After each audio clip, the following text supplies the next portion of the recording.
एका विवाहितेने गोंडस बाळाला जन्म दिला. मात्र प्रसूतीसाठी रुग्णालयात गेल्यानंतर डॉक्टरांना वेगळाच संशय आला.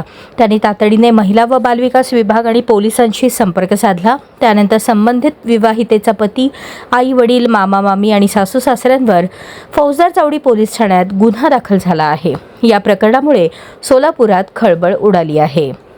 मिळालेल्या माहितीनुसार सोलापुरातील एका खाजगी हॉस्पिटलमध्ये प्रसूतीसाठी विवाहितेला दाखल करण्यात आलं होतं. बाळंतपणासाठी आलेल्या या मुलीच्या वयाचा कोणताही अधिकृत पुरावा, आधार कार्ड किंवा कागदपत्रे नातेवाईकांकडे उपलब्ध नव्हती. त्यामुळे हॉस्पिटल प्रशासनाला संशय आला. त्यांनी तात्काळ महिला व बालविकास विभाग आणि पोलिसांशी संपर्क साधला. माहिती मिळताच पोलिसांनी हॉस्पिटल गाठून तपास सुरू केला. तपासाची चक्रे फिरली आणि मुलीच्या वयाची कागदपत्रे समोर आली. तेव्हा पोलीसही चक्रावून गेले. प्रसूती झालेल्या त्या मातेचे वयाच्या घडीला अवघे 17 वर्षे 27 दिवस इतके होते. म्हणजेच कायदेशीररित्या ती अजूनही पूर्णपणे अल्पवयीन आहे. रुग्णालय प्रशासनाकडून माहिती मिळताच बालविकास प्रकल्प अधिकारी आणि पोलिसांनी याबाबत माहिती घेतली. पोलिसी खाक्या दाखवताच बालविवाहाचा माग लागला.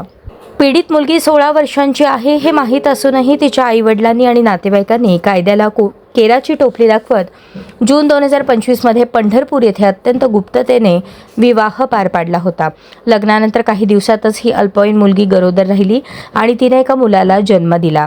ज्या वयात हातात पुस्तके असायला हवीत त्या वयात तिच्यावर मातृत्वाची जबाबदारी लादली गेली.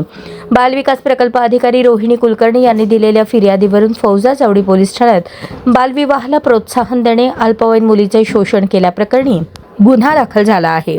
मुलीचा पती, सासू सासरे, आई वडील, मामा मामी अशा एकूण 7 जणांविरुद्ध बालविवाह प्रतिबंधक कायदा आणि पॉक्सो कायद्याअंतर्गत गुन्हा दाखल झाला आहे. या प्रकरणाचा पुढील तपास फौजदार चावडी पोलीस ठाण्याचे पोलीस उपनिरीक्षक बावणे करत आहेत.